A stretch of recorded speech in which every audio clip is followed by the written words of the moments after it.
Limit x tends to infinity 5x sine m by 5x, এটা কিন্তু important একটা MCQ. আমাদের যদি এই টাইপের যদি থাকে তাহলে যদি এমসিকিউ মনে রাখো, ফর এমসিকিউ এইটার অ্যান্সার কী হবে জানো, এইখানে যেটা থাকবে, অর্থাৎ এমসিকিউ যদি আসে এখানে আমাদের এম থাকবে। ধরো এখানে এমসিকিউতে এম, এখানে যদি এম থাকে তাহলে এম, এখানে 2 থাকলে এখানে 2, এখানে 4 থাকলে এখানে 4, এখানে 69 থাকলে 69, এখানে 420 থাকলে এখানে 420 হবে। বুঝছি? আমাদের এই যে এইখানে 5x সাইন, এইখানে অর্থাৎ এইখানে যেটা থাকবে সেইটাই অ্যান্সার। আমি কিন্তু জানি আমার এইটার অ্যান্সার কী হবে, এম হবে। এখন এটা আমি কীভাবে বানাবো, এটা একটা টেকনিক আছে যেটা আমি এটা দিয়ে বানাতে পারি। যেমন দেখো এটা, এখানে আমাদের অ্যান্সার কী হবে, এটা আমরা একটা টেকনিক আছে, ইজি ওয়েতে আমরা কীভাবে করতে পারি। দেখো আমরা একটা সূত্র তো সবাই জানি, এটা সূত্র আমরা কি জানি না, যে দেখো sine x divided by x, এটা না, এটা হবে কি সাইন এক্স তার উপরে এক্স, এই ভ্যালুটা আমাদের কি হয়, 1 হয় না। এখানে কিন্তু এই যে এক্স টেন্স টু কী হওয়া লাগে, এক্স টেন্স টু তো 0 হওয়া লাগে, তাইলেই তো এটা হয়। কিন্তু আমরা কিন্তু এই ফর্মুলাটা এখানে খাটাই এই ম্যাথটা করবো। এটা অনেক গাইড টেস্ট পেপারে বিভিন্ন নিয়মে করা আছে, তুমি এই নিয়মটা ফলো করো, এটা কিন্তু 1 সেকেন্ডে একটা নিয়ম। দেখো এই যে সাইন 5x, এটা আমি লিখি, এটা এখানে এরকমই লিখলাম, অর্থাৎ sine m to the power 5x এরকম লিখলাম।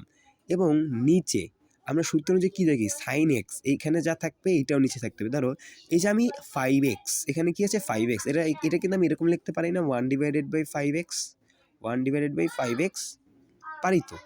কারণ কি আমরা জানি না, আমরা এটা তো জানি যে n সমান সমান 1 ডিভাইডেড বাই n মাইনাস 1, এটা সূচকের নিয়ম। আমরা a সমান সমান কী লেখা যায়, 1 বাই a, এটা তো আমরা সবাই জানি না কিছুটা এইরকম। এখন দেখো এখানে আছে m, এখন লিমিটটা এখানে তো লিখি, আচ্ছা লিমিট আমার কী হবে, দেখো এখানে আছে m বাই 5x, এখানেও তো m বাই 5x বানাইতে হবে, তাহলে এখানে কি গুণ দিতে হবে, একটা m গুণ দিতে হইবে, তাহলেই তো m বাই 5x, একটা m গুণ দিতে হইবে।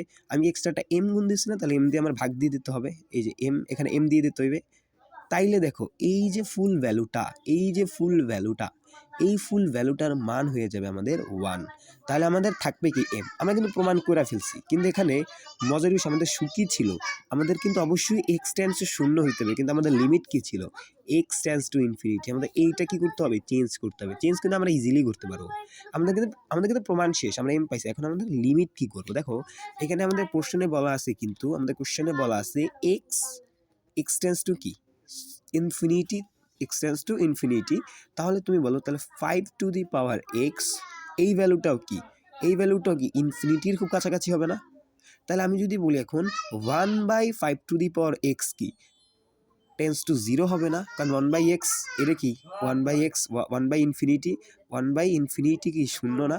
এখন দেখো 5 টু দি পাওয়ার এক্স এটা তো ইনফিনিটি, তাই 1 বাই ইনফিনিটি মানে তো 0।